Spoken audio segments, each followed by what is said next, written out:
Kia ora, I'm Mary Jo, Kiwibank Economist, and I've got Jarrod Kerr today, our Chief Economist. Today the New Zealand government announced a suite of policy tools that they intend to use to fight the housing crisis. We've got some demand side measures as well as supply side measures. So on the demand side, Jarrod, what did they announce today? Well, investors are very much in focus. Both the central bank and the government have investors in their sights. They're worried about speculation in the market. What we've seen today was an extension of the bright line test from 5 years to 10 years, excluding purchases of new property. But I think the most dramatic policy change today was the removal of interest deductibility on investment properties purchased from the 27th of March onwards.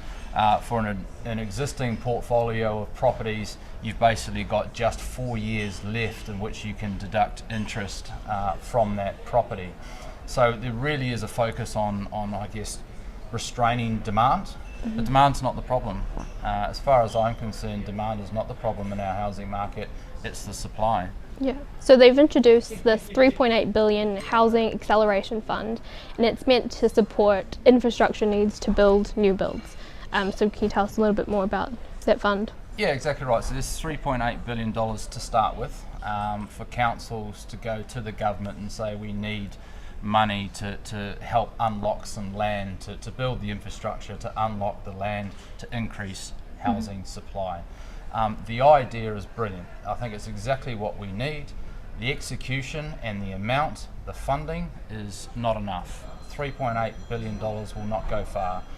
What it needs to be is something, 5-10 times that, but it's a good start, and it'll be interesting to see how it's picked up from councils, because one of the big problems we have in New Zealand is the councils are cash strapped and we haven't invested in new areas. Yeah. So it seems to be, all in all, a step in the right direction. It's the scale and the size that's sort of lacking in what we're seeing. So what do you think, how will this impact the housing market looking forward?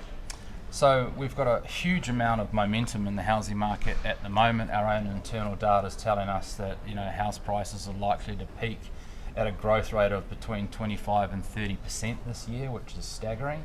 But as the impact of the LVR restrictions come through, this interest deductibility, the extension of the bright line test, the threat of DTIs, and a whole list of things on investors comes through, I think we'll see some of the heat coming out of the investor side of the market, but we won't see, I think, a meaningful lift in supply for quite some time, and that's what's needed to balance this market.